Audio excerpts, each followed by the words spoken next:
kasih pemirsa, Anda kembali menyaksikan Kominfo Newsroom. Pemirsa, Menteri Luar Negeri Republik Indonesia Retno Marsudi menyatakan harapannya agar kerjasama multisektor antara Indonesia dan negara Filipina akan semakin meningkat bertepatan dengan peringatan 75 tahun hubungan bilateral kedua negara. Hal tersebut mengingat Filipina ini merupakan mitra dagang strategis bagi Indonesia.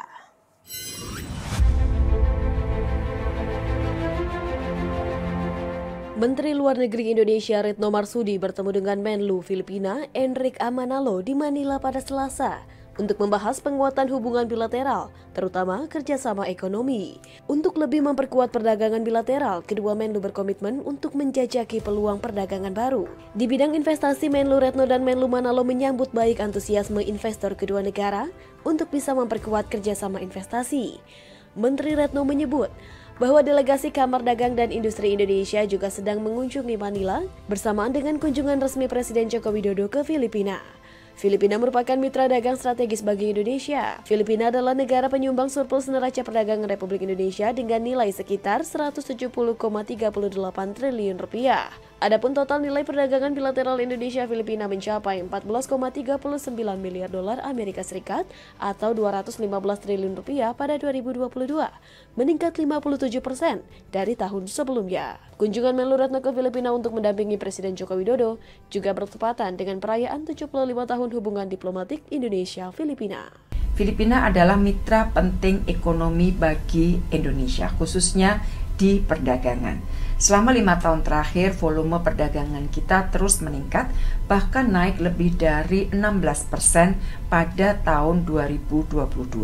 Dan kalau kita lihat dari angka perdagangan bilateral, jumlahnya sudah melampaui lebih dari 10 miliar US dollar dengan surplus berada di pihak Indonesia.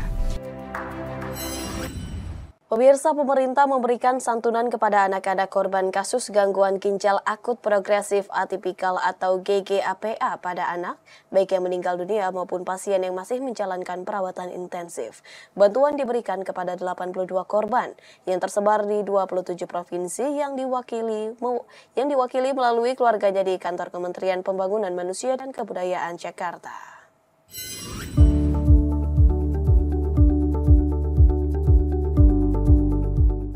Pemerintah sangat prihatin dengan kasus gangguan ginjal akut progresif atipikal yang cukup banyak menimpa pada anak. Korban GGAPA ini tersebar di 27 provinsi dengan kasus tertinggi berada di Provinsi DKI Jakarta. Dalam sambutannya pada acara santunan kepada korban GGAPA pada anak, Menteri Koordinator Bidang Pembangunan Manusia dan Kebudayaan Muhadjir Effendi menyebut, pemerintah terus berupaya untuk menyelesaikan permasalahan tersebut dengan cepat dan tepat, baik secara pencegahan dan perawatan pada fasilitas pelayanan kesehatan di rumah sakit. Oleh karena itu, pemerintah memberikan bantuan ini didasari oleh Keputusan Menteri Sosial Republik Indonesia Nomor 155/HUK/2023 tentang pemberian santunan kepada korban gagal ginjal akut progresif atipikal. Bantuan yang diberikan yaitu berupa santunan sebesar 50 juta rupiah bagi korban gagal ginjal akut progresif atipikal yang telah meninggal dunia.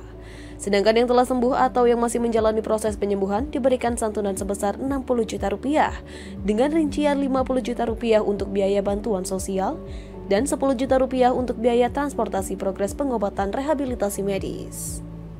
Dan santunan ini sifatnya murni merupakan bentuk perhatian, kepedulian, dan empati dari pemerintah atas kasus ini. Adapun yang lain termasuk proses hukum, kita hormati dan kita ikuti sebagaimana mestinya. Dalam kesempatan yang sama, PLT Kepala BPOM juga menegaskan bahwa BPOM telah melakukan mitigasi risiko terhadap kejadian GGAPA melalui perbaikan regulasi dan imbauan kepada seluruh industri farmasi untuk dapat patuh terhadap ketentuan yang berlaku. Perbaikan regulasi sudah dilakukan dan terutama juga kita menghimbau kepada seluruh industri untuk comply atau patuh terhadap ketentuan yang berlaku. Menteri Kesehatan Budi Gunadi Sadikin yang menyampaikan bahwa bantuan yang diberikan oleh pemerintah terbagi menjadi 3, yakni bantuan jaminan kesehatan, transportasi, dan sosial. Diharapkan bantuan kepada korban gagal ginjal tersebut dapat menjadi bentuk kehadiran dan kepedulian pemerintah dalam proses penyelesaian kasus gagal ginjal. Dengan adanya bantuan dari pemerintah ini, seperti disampaikan Pak Menko, para korban dan keluarganya bisa lebih ringan hidupnya ke depan dan juga terbantu dengan adanya dukungan kesehatan bagi mereka.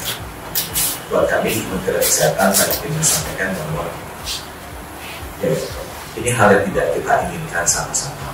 Buat pemerintah, satu aja ada anak-anak kita yang wafat, itu kan generasi muda yang akan membawa Indonesia ke negara maju.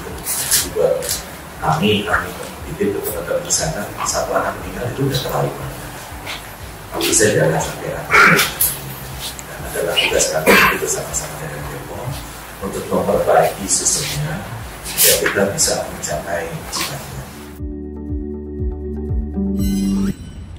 Kepala Pusat Gempa Bumi dan Tsunami BMKG Daryono mengimbau kepada masyarakat agar tidak mengabaikan setiap gempa yang berjenis gempa kerak dangkal atau shallow crustal earthquake yang terjadi di Sumedang, Jawa Barat.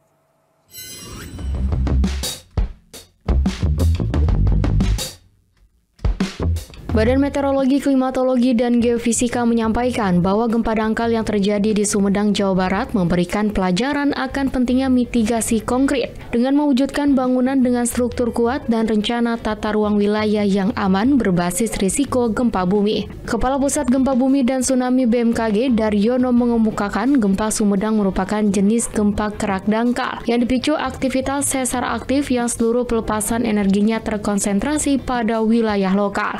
Selain kedalaman gempanya yang dangkal, epicenter gempa kerak dangkal yang terjadi di zona tanah lunak dan tebal juga akan memicu resonansi yang berujung amplifikasi atau penguatan gelombang gempa sehingga gempa kerak dangkal dikenal sangat merusak dan mematikan. Daryono pun memberi pesan kepada masyarakat agar tidak mengabaikan setiap gempa kerak dangkal meskipun magnitudonya kecil.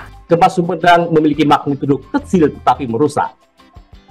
BMKG mencatat sebuah gempa kerak dangkal atau shallow crustal earthquake dengan magnitudo kecil yang terbukti merusak seperti gempa Madiun 4,2 2015, gempa Pengalengan 4,2 2016, gempa Garut 3,7 2017, gempa Banjarnegara 4,4 2018, gempa Lebak 4,4 2018 dan gempa Kuningan Brebes 4,2 pada tahun 2020. Sehingga gempa Sumedang memberi pesan kepada kita bahwa kita tidak boleh mengabaikan setiap gempa meskipun magnitudonya kecil.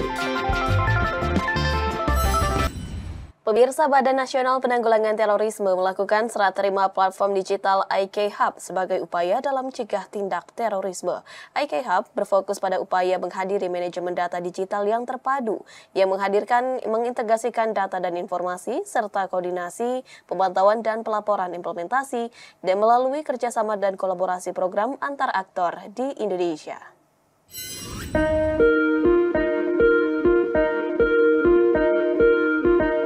Badan Nasional Penanggulangan Terorisme Republik Indonesia melakukan kegiatan serah terima platform digital IK-Hub antara Peace Generation Indonesia dengan BNPT pada Rabu 10 Januari 2024. Kegiatan ini sebagai salah satu upaya BNPT untuk menjalankan program penanggulangan terorisme dengan mekanisme berbasis digital. IK-Hub ini berhasil dikembangkan menjadi sebuah platform kolaborasi dan koordinasi antar lembaga, kementerian, serta organisasi masyarakat sipil dalam hal penanggulangan terorisme.